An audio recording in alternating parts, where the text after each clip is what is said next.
Hello everyone and welcome back to my channel. My name is Betty and in this video I'm going to talk about the books I read in September. September was a really good reading month for me. I read quite a few books actually. Most of them were like fall themed romances, but I also read a couple of other books. So let's begin the video. The first book I read in September was One True Loss by Taylor Jenkins Reid, and this book is about Emma. When Emma was in her 20s, she married her high school sweetheart Jesse, and they built her whole life together. And then one day, Jesse goes on a helicopter and it goes missing, and Jesse is gone forever. Obviously, Emma is struggling, she's devastated, and she quits her job, she moves back to the small town she grew up in. She starts working at the bookstore. She changed her whole life and eventually she finds love again. She falls in love with Sam and they get engaged, and that is when they find Jesse and he is still alive, and now Emma has to figure out what she wants. So I read this book for the book club I'm in, and this is the second book by Taylor I have read so far. I think I like her books, but they're not my favorite. The thing I liked about this book was how easy it was to read. I like her writing style. The story itself was interesting, but at the same time I also thought it was a little bit boring. So I guess this was just an okay book for me. The next book I read was The Last Letter by Rebecca Yarros, and this book is about Ella, and she's a single mother and she's raising the twins alone. Her brother Ryan is in the army, and then one day her daughter gets diagnosed with cancer, and not much later Ryan gets killed. And in his last letter, Ryan asked his best friend Beckett to find Ella and help her. And that is what he's doing now, only he has been keeping a huge secret from Ella. So most people might know Rebecca from the Fourth Wing books. I have read the first book, so Fourth Wing. I love that one. It was one of my favorite books last year. This book is different. It is more like a romance drama kind of book, and it's like super sad. I cried a lot at the ending of this book. Like, this is one of those books you shouldn't read in public unless you're okay with crying in public, because it was like super sad and I did not see that ending coming. Still, like, one of the best books I read this year. The next book I read was Death of a Kitchen Diva by Lee Hollis, and this book is about Haley Powell, and she is not a writer, but she took over the food column at the local newspaper, and everyone seems to love it, except for one person, and that is Karen Applebaum, and she sees Haley as a competition because Karen is also a food writer. And then one day, Karen Applebaum was found dead, and all signs lead to Haley. Obviously, Haley didn't do it, so she's also trying to find out who killed Karen. This is the first book in the series. I'm not really sure what the series is called. I believe it's something like Haley Powell and the Food Cocktail Column book series. I'm not really sure. And there are like around 20 books in the series, which is a lot.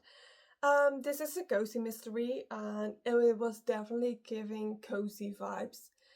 I liked that, like, Haley writes about food, and she shares like recipes with her readers, and you can actually find those recipes in this book, and I really like that. And I think this is honestly a great book to read on a rainy day. The next book is a book by Amy Award, and I'm not really sure if I can say the title on YouTube, and I'm trying to keep it clean. So this is the book.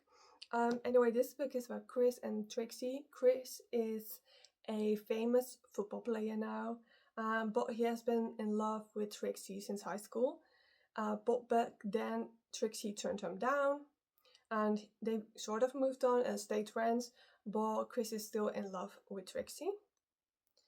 And now Trixie's high school reunion is coming up, and she's not looking forward to it because that means she has to face Rachel again, and Rachel bullied Trixie like a lot in high school.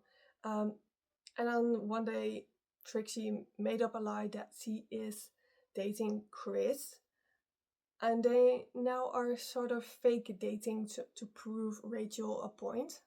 So one thing I liked about this book is that body positivity is a huge theme in this book, and I really appreciate that. It's a good message. However, there was also a huge thing that I did not like about this book, and that was Chris, one of the main characters. To me, it felt like he was addicted to X, if you know what I mean. Yeah, to me, it felt like he just wanted to sleep with Trixie and nothing else. It didn't feel like he was actually in love with her.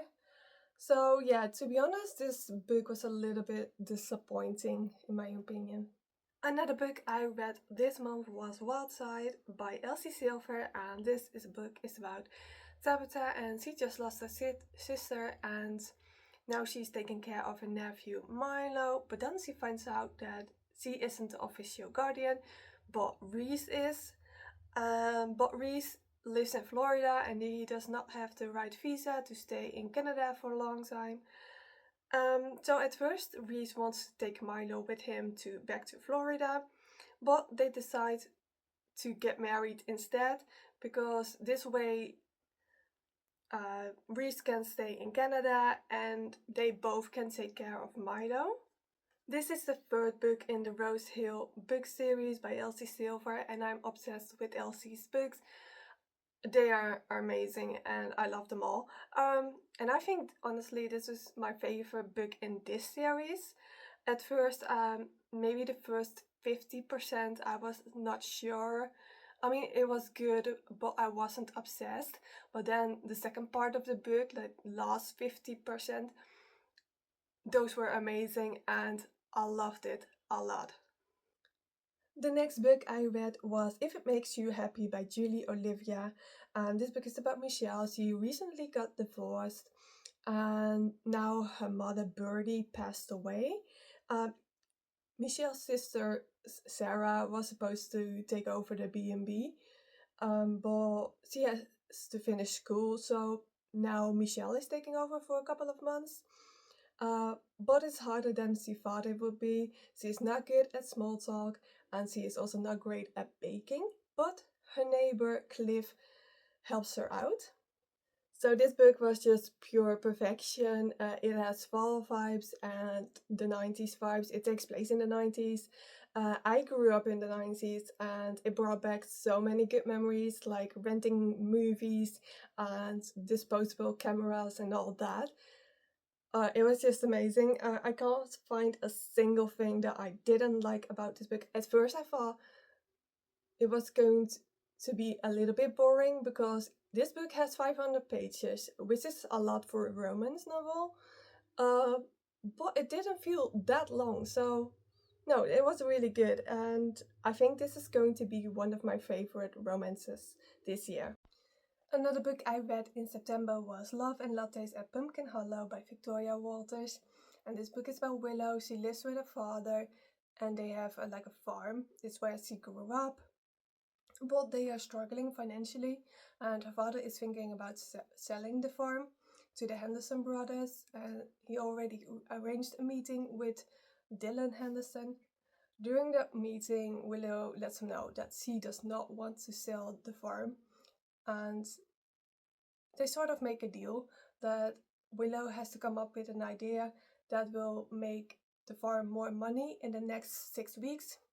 If she's not making enough money in those 6 weeks, then she has to sell to the Henderson brothers. So I love this book. It was a great book and it was giving a lot of fall vibes. There was one thing that was kind of weird in my opinion, because Dylan was trying to convince Willow to sell the farm because that would be good for his company. But at the same time was also staying at the farm, helping Willow. And make sure that she is making enough money so she can keep the farm. So it was a little bit complicated, maybe a little weird. I don't know how I feel about that, but otherwise it is a perfect fall vibe book. So if you're in the mood for like fall vibes, you should definitely read this one. Another book I read was Fall I Want by Lyra Paris, and this book is about autumn, and she lives in Cozy Creek, and she is a barista and works at a coffee shop, and she also wants to be a writer. But anyway, she has been dreaming about this guy for like 10-15 years or something, and it's always the same guy. She knows what he looks like. She doesn't know him in the real life yet. But yeah, she has a lot of weird dreams about this guy, also very dirty dreams, if you know what I mean. Then one day, this guy, Zane, walks into the coffee shop and he looks exactly like the man of her dreams. First impression isn't great because he orders something and he's not happy with this order, but at the same time there's a lot of sparks and like chemistry, and they can't stop thinking about each other. So I really like this book. It has a lot of great fall vibes. I like the characters. I kind of like the story as well. No, I like the story. However, I had one problem with it, and it was just a little bit too long. This book has almost 500 pages, which is already a lot for a romance book. Like most of the romance books I read are like 400 pages, maybe even less. Sometimes they have more, but there's a lot more drama and plot twists happening, you know? And in this book, they kiss, they fall in love, and they are happy together, and that is it. There's no breakup or whatsoever. For 500 pages, I was kind of expecting a little bit more than just this. And the last book I read in September was People Watching by Hannah Bonham Young, and this book is about Prue and Milo. So Prue is a 24-year-old woman, and she lives with her parents in Batesville, in the middle of nowhere, small town, and they have a store. But life is not easy for Prue because her mother has Alzheimer, so she's taking care of her mother, but she is also managing the store with her father. So yeah, life is not easy, and at the same time she also like very introverted. She doesn't have like any friends, and she is also a virgin, and her father wants more for her, so he's like pushing her to go out and see the rest of the world. Then you have Milo, and he is like the opposite. He has had a terrible youth. His parents were like the worst, and he then ran away basically and started to see the rest of the world, sleeping with lots of women. So he's like the opposite of Prue.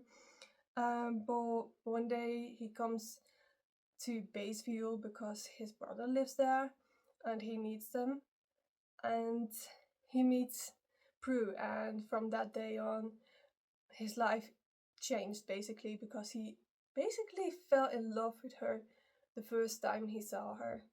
So this was the first time for me that I read a book by Hannah, and honestly I can tell why people like her books. I liked her writing style. It was so easy to read. I really like the cover of this book as well. It's so pretty. I like the characters and I like them together as well. I really liked this book. I really enjoyed it. I can definitely recommend this one. So these were the books I read in September. Let me know down below in the comment section what books you read last month, and thank you for watching, and I'll see you next time.